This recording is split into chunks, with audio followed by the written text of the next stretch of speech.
कहानी की शुरुआत होती है केसी नाम की एक लड़की से, जो थोड़ी उदास और अकेली अपनी दोस्त के बर्थडे में रेस्टोरेंट में बैठी थी। वो बाकी लड़कियों की तरह ज्यादा चुलबुली नहीं थी, अपने में खोई खोई रहती थी। यार पार्टी के बाद क्लेयर, जिसका जन्मदिन है, उसके पिता पूछने लगे कि बेटा केसी, तुम्हारे पापा नहीं आएंगे क्या तुम्हें लेने? इस पर केसी ने बताया कि मेरे पापा नहीं है, मैं अपने अंकल के साथ रहती हूँ, उनकी गाड़ी थोड़ी खराब हो गई है, आप लोग चले जाइए, वो आ जाएंगे। लेकिन क्लेयर के पिता को उसे वहाँ अकेला छोड़ना ठीक नहीं लगा। उन्होंने केसी से कहा कि कोई बात नहीं, मैं तुम्हें घर छोड़ दूंगा। और अब केसी, क्लेयर और मार्शा तीनों गाड़ी में बैठ गई। क्लेयर के पिता गाड़ी की डिग्गी में थोड़ा सामान रखने लगे, लेकिन तभी अचानक एक अनजान आदमी उनके पास आया। गाड़ी की डिग्गी बहुत जोर से बंद हुई और कोई अनजान आदमी ड्राइवर सीट पर आकर बैठ गया। केसी ने हैरानी और डर से भरी नजरों से उस आदमी को देखा। ये क्लेयर के पिता तो बिल्कुल नहीं है। क्लेयर ने उस आदमी को रोकते हुए कहा कि भैया आप गलत गाड़ी में बैठ गए हो, लेकिन केसी समझ गई थी कि कुछ तो गलत होने वाला है। उस आदमी ने खुद मास्क पहना और क्लेयर और मार्शा के मुंह पर कुछ स्प्रे कर दिया। पीछे बैठी दोनों लड़कियां बेहोश हो गई। केसी ने बड़ी धीरे धीरे दरवाजा खोलने की कोशिश की, लेकिन तभी उस आदमी ने केसी को भी बेहोश कर दिया। जब केसी को होश आया तो वो एक ऐसे कमरे में थी जहाँ बहुत कम रोशनी थी। क्लेयर और मार्शा ने डरते हुए जैसे तैसे खुद को संभाल रखा था। चश्मे पहने हुए उनका किडनैपर अंदर आया और उसने मार्शा की तरफ देखते हुए कहा कि मैं तुम्हें चुनता हूं, और वो तुरंत उसे खींचकर अपने साथ ले जाने लगा। मौका देखकर केसी ने मार्शा के कान में कहा कि सुसु कर देना, सुसु। और फिर कुछ ही मिनटों में वो आदमी मार्शा को रोते हुए वहां अंदर छोड़ गया। वो बहुत गुस्से में लग रहा था और उसने दरवाजा फट से बंद कर दिया। मार्शा ने केसी और क्लेयर को बताया, इस आदमी का नाम शायद डेनिस है, इसने मुझे वहां ले जाकर कपड़े उतार कर नाचने को कहा, लेकिन जैसे ही मैंने सुसु कर दिया तो वो मुझे वापस छोड़ गया। इस पर केसी ने बताया कि मैंने देख लिया था, इस आदमी को ओसीडी है, धूल, गंदगी, जर्म्स ये सब सहन नहीं होता ऐसे लोगों से। सफाई की गंदी आदत होती है इन्हें। जब तुम्हारी गाड़ी में बैठा था, हमें किडनैप करने आया था, लेकिन फिर भी चीजें साफ कर रहा था। आदत है ना। क्लेयर बाकी दोनों लड़कियों को संभालते हुए कहने लगी कि डरो मत, सब ठीक हो जाएगा, हम मिलकर उसका मुकाबला करेंगे।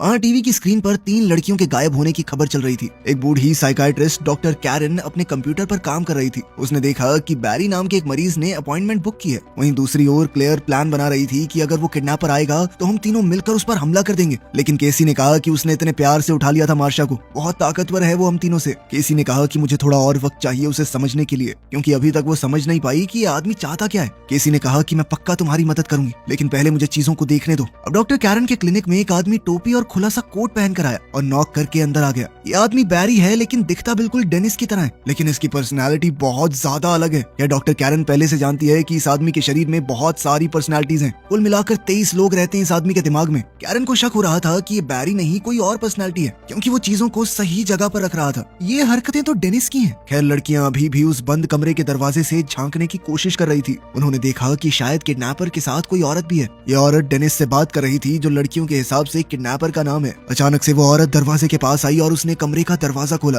लड़कियों ने देखा कि ये कोई और नहीं बल्कि वही आदमी है। उसने बस लड़कियों के कपड़े और हील पहनी हुई थी। ये देखकर वो लड़कियां हक्की बक्की रह गई। वो सोच में पड़ गई कि उनका किडनैपर औरत के कपड़ों में क्यों है। मैंने डेनिस से बात की है, वो तुम्हें परेशान नहीं करेगा। और फिर वो वहाँ से दरवाजा बंद करके चली गई। उस बिना खिड़की के कमरे में मार्सिया और क्लेयर एक दूसरे से बात करने लगे कि पागल है ये आदमी, खुद से ही बातें किए जा रहा है, ये हमें मार देगा, छोड़ेगा नहीं। तभी कुछ देर बाद उनका किडनैपर डेनिस कमरे में एक बाल्टी के साथ आया। वो गुस्से से बड़बड़ा रहा था कि बाथरूम इतना गंदा क्यों है। उसने लड़कियों को सफाई का सामान देकर कहा कि इसे साफ रखा करो, ठीक है। उसने साथ ही ये भी कहा कि मैंने पेट्रिसिया से वादा किया है, मैं तुम्हें छूंगा तक नहीं, ठीक है। वैसे भी तुम लोगों को खाने के लिए वो आने वाला है। और वो लड़कियों को इस परेशानी में छोड़ गया कि आखिर हमें किस चीज का सामना करना पड़ेगा। उसी रात क्लेयर और मार्सिया ने केसी को जगाया और दरवाजे की तरफ इशारा किया। वो किडनैपर अब एक पीली बारिश से बचने की जैकेट पहनकर दरवाजा खोलकर सामने बैठा हुआ था। वो बहुत खुश नजर आ रहा था। इस आदमी के दिमाग में 9 साल के एक बच्चे की भी पर्सनैलिटी है, जिसका नाम है हेडविग। वो बार बार एक ही बात बोल रहा था कि कोई आने वाला है, वो तुम्हें अच्छा नहीं लगेगा। इस बार लड़कियां समझ गई कि ये किडनैपर नाटक नहीं कर रहा, शायद उसे सच में मल्टीपल पर्सनैलिटी डिसऑर्डर है। लड़कियों को महसूस हुआ कि ये रूप थोड़ा भोला है और शायद आसानी से उनकी बातों में आ जाए। उन्होंने उससे सवाल पूछना शुरू किया ताकि कुछ पता चल सके। केसी ने हेडविग को कहा, इधर आओ, तुम्हें एक सीक्रेट बात बताऊंगी। केसी ने हेडविग से कहा कि वो हमारे लिए नहीं, तुम्हारे लिए आ रहा है। मैंने पेट्रिसिया और डेनिस को बात करते हुए सुना था कि उन्हें इस बार एक लड़का चाहिए 9 साल का। ये सुनकर हेडविग थोड़ा डर गया। वो बार बार बोलने लगा कि तुम झूठ बोल रही हो। लेकिन केसी ने कहा कि हम तीनों तुम्हारी मदद कर सकती हैं उससे लड़ने में, हमें बस यहाँ से बाहर ले चलो। लेकिन हेडविग को अभी भी शक हो रहा था। वो जल्दी से दरवाजे की तरफ भागा और उसने दरवाजा बाहर से बंद कर दिया। केसी ने दरवाजे के गैप से देखा कि हेडविग भागता हुआ गया था। उसने दूसरा दरवाजा भी बड़ी हड़बड़ी में खोला। अब लड़कियां इस सोच में में पड़ गई कि जरूर इस कमरे से निकलने का कोई रास्ता तो होगा। अब वो पूरे कमरे की दीवारों को थपथपा कर देखने लगी। तभी क्लेयर को शक हुआ कि शायद छत की दीवार खोखली हो सकती है और उसने उल्टा लटक कर अपनी हील से उसे फाड़ दिया। तभी हेडविग अचानक से कमरे में वापस आने की जिद करने लगा। क्लेयर ने जल्दी से छत से ग्रिल हटाई, जबकि मार्शा और केसी दरवाजे को पकड़े हुए थे। लेकिन वहीं हेडविग दरवाजा खटखटाते हुए डेनिस में बदल गया। डेनिस के अंदर हेडविग से ज्यादा जोर था और उसने दम लगाकर दरवाजे को खोल दिया। क्लेयर छत पर चढ़कर ये देख रही थी कि सीलिंग से वो रास्ता कहां पर जाता है, पर तभी डेनिस चिल्लाता हुआ उसका पीछा करने लगा। क्लेयर जल्दी से खाली लॉकर में छुप गई, लेकिन डेनिस ने उसे ढूंढ लिया। अब उसने क्लेयर को पकड़कर एक अलग कमरे में बंद कर दिया और साथ ही उसे अपने कपड़े उतारने को कहा। फिर वो मार्शा और केसी के कमरे में गया और सीलिंग को ठीक कर दिया। उसने धमकी दी कि अब क्लेयर तुम दोनों से दूर अलग कमरे में बंद रहेगी। उसने इन दोनों को भी कूड़ा उठाने के लिए कहा कि साफ सफाई रखा करो यहाँ पे। वहीं डॉक्टर कैरन अपने कुछ साथियों के साथ कंप्यूटर पर मीटिंग कर रही थी। वो सभी लोग डिसोसिएटिव आइडेंटिटी डिसऑर्डर के बारे में बातचीत कर रहे थे। डॉक्टर ने बताया कि इस तरह के इंसान के दिमाग में अलग अलग जगहें बन जाती हैं। हर एक पर्सनालिटी का अलग दिमाग होता है और यहाँ तक कि अलग ताकत भी। कॉन्फ्रेंस के बाद बैरी डॉक्टर कैरन से मिलने आया, लेकिन अब तक कैरन पहचान गई थी कि ये बैरी नहीं बल्कि डेनिस है। लेकिन बैरी ने साफ मना कर दिया कि पेट्रिसिया और डेनिस को बाहर आने की इजाजत नहीं है। कैरन बार बार सच जानने की कोशिश कर रही थी और बैरी को इस बात से बहुत चिढ़ मच रही थी। जब उसने बैरी को बाहर निकलते हुए सीसीटीवी में देखा तो कैरन समझ गई कि उसका शक बिल्कुल सही है। डेनिस या पेट्रिसिया में से कोई एक पर्सनालिटी बैरी के रूप में उससे मिलने आई थी। उधर कमरे में मार्सिया कहने लगी कि इससे पहले कुछ हो जाए हमें यहाँ से बाहर निकलने का रास्ता ढूंढना होगा। खैर जल्द ही उनका किडनैपर पेट्रिसिया के रूप में मार्सिया और केसी के कमरे में आया। उसने इन दोनों को तैयार किया और खाना खिलाया। उसने उन दोनों को खाना खाने के लिए किचन में बुलाया, क्योंकि उसके हिसाब से दोनों अच्छी लड़कियां हैं, क्लेयर जैसी नहीं, भागने की कोशिश नहीं करेंगी। जब पेट्रिसिया खाना बना रही थी तो मार्सिया ने एक स्टूल उठाया और जोर से उसके ऊपर वार किया, लेकिन तभी पेट्रिसिया चली गई और डेनिस ने दिमाग पर कंट्रोल ले लिया। उसने केसी से कहा कि अभी के अभी खुद को अलग कमरे में बंद कर दो और साथ ही मार्सिया को सजा के तौर पर अलग कमरे में बंद कर दिया। डेनिस ने गुस्से में केसी से कहा कि तुम लोगों को वो कच्चा खा जाएगा, बढ़िया ही होगा तुम्हारे साथ, कोई प्यार से पेश आए तो धोखा देती हो तुम। खैर अगले दिन जब केसी की नींद खुली उसने देखा कि हेडविग उसके पीछे लेटकर सोया हुआ था। हेडविग ने बताया कि बैरी और पेट्रिसिया तुम लोगों से गुस्सा हैं, अब वो जल्द से जल्द बीस्ट को बुलाना चाहते हैं, लेकिन मैं अलग हूँ, मुझे तुम्हारी चिंता है सच में। इस बात पर केसी ने हेडविग से पूछा कि क्या तुमने कभी बीस्ट को देखा है। ये सुनकर हेडविग थोड़ा घबरा गया। उसने बात बदलते हुए कहा कि क्या मैं तुम्हें किस कर सकता हूँ। केसी ने ना चाहते हुए भी हामी भर दी, क्योंकि वो हेडविग के भोलेपन का फायदा उठाकर वहाँ से निकलना चाहती थी। इसके बाद उसने हेडविग से कहा कि तुम तो बहुत अच्छा किस करते हो। फिर उसने हेडविग से कहा कि हम दोनों को तुम्हारे कमरे में जाके डांस करना चाहिए ना, गाने सुनते हुए। लेकिन हेडविग ने कहा कि मुझे यहाँ से जाना होगा, क्योंकि बैरी नाम की एक पर्सनालिटी की मीटिंग है डॉक्टर कैरन के साथ। इस सेशन के दौरान डॉक्टर कैरन ने सीधे तौर पर कहा कि मैं बैरी नहीं डेनिस से बात कर रही हूँ। सही कह रही हूँ ना मैं। डॉक्टर कैरन ने डेनिस की बेइज्जती की, कहा कि तुम एक नंबर के बेकार इंसान हो, लड़कियों से कपड़े उतरवाकर डांस करवाना पसंद है तुम्हें। छी कितनी गंदी हरकत है। सामने बैठा डेनिस अभी भी उसकी बात को मानने को तैयार नहीं था, लेकिन फिर कैरन कहने लगी कि अगर ऐसा करोगे ना तो बाकी 22 पर्सनालिटीज मिलकर तुम्हें खत्म कर देंगी। इस पर डेनिस ने सीधे तौर पर कहा कि मुझे और पेट्रिसिया को छोड़कर बाकी 22 पर्सनालिटीज एकदम बेकार हैं और मैं बेचारे कमजोर केविन को बचाने के लिए ही बाहर आया हूँ, वरना दुनिया उसे रौंद कर चली जाएगी। केविन दरअसल इस आदमी का असली नाम है। अब कैरन ने कोशिश की कि वो किसी तरह डेनिस से निकलवा सके कि आखिर ये बीस्ट का क्या चक्कर है, लेकिन डेनिस ने कोई खास जवाब नहीं दिया।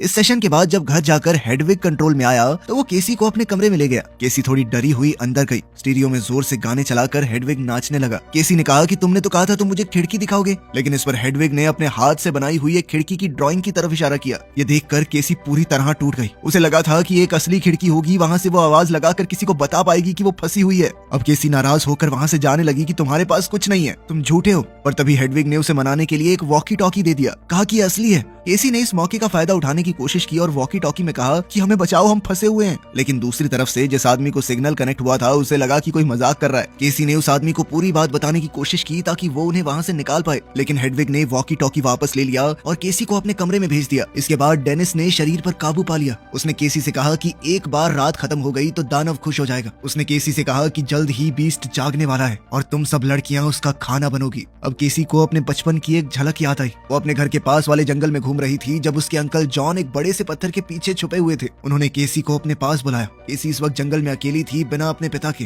अंकल जॉन बिना कपड़ों के था। उसने केसी से कहा कि अपने कपड़े उतार दो, हम दोनों गेम खेलेंगे, हम दोनों जानवरों की तरह घूमेंगे यहाँ पर। दरअसल ये अंकल केसी के साथ गलत काम करता था। जब अंकल जॉन कपड़े पहनकर ऊपर आया तो केसी ने बंदूक उसकी तरफ तान दी, लेकिन जॉन ने एकदम से बच्ची से बंदूक छीन ली। बचपन से उसके अंकल ने कई बार केसी के साथ गलत किया था। इसी वजह से केसी गुमसुम सी रहती थी, बाकी लड़कियों की तरह हंसती खेलती नहीं थी।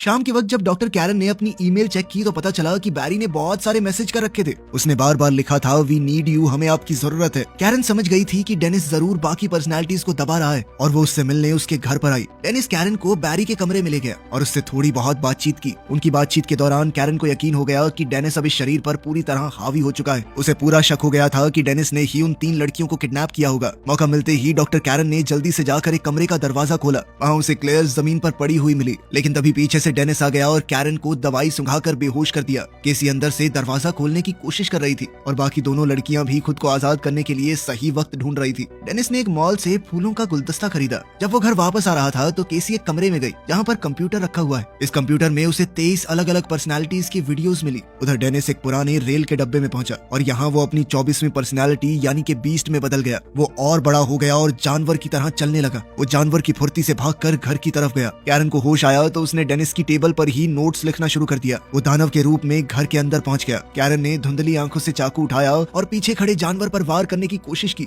लेकिन बीस्ट ने दिमाग पर पूरी तरह काबू पाके अपने शरीर की खाल को बहुत ज्यादा मजबूत कर दिया था, जिस वजह से ब्लेड टूटकर नीचे गिर गया। इस जानवर ने कैरन को अपने हाथों के बीच दबोच कर मार डाला। सारी वीडियोस देखने के बाद केसी को पता चल गया कि चाबियां कहां पर रखी हैं और अब वो चुपके से हॉल के रास्ते में चलती हुई मार्सिया और क्लेयर को ढूंढने लगी। मार्सिया के कमरे में करहाती हुई खून से लथपथ लाश पड़ी थी। क्लेयर एक कमरे में जिंदा थी, लेकिन तभी उस जानवर ने उसे घसीटकर खाना शुरू कर दिया। तभी केसी को टेबल पर कैरन का लिखा हुआ वो नोट मिला। उसे अभी पढ़ ही रही थी कि तभी वो ये देखकर सुन्न हो गई कि वो जानवर दीवारों पर रेंग रहा है। केविन ने लिखा था कि बार बार उसका नाम लो, केविन वर्डल क्रम्प। वो लगातार उसका नाम जोर जोर से चिल्लाने लगी। अब शरीर में असली केविन बाहर आया। केविन को याद आया कि कैसे बचपन में उसकी अत्याचारी माँ उसे मारती थी। इसी वजह से केविन की बाकी पर्सनालिटीज बाहर आई। केविन ने डॉक्टर कैरन को देखकर केसी से पूछा कि इन्हें किसने मारा। इस पर केसी ने बताया कि तुमने। ये सुनकर केविन को बहुत बुरा लगा। उसने केसी को कहा कि मैंने एक बंदूक खरीदी थी, वो तो यहीं रखी है, लेकिन गोलियां नीचे हैं। मुझे मार दो केसी, मुझे मार दो, मुझे मार दो, मैं बहुत खतरनाक हो चुका हूँ।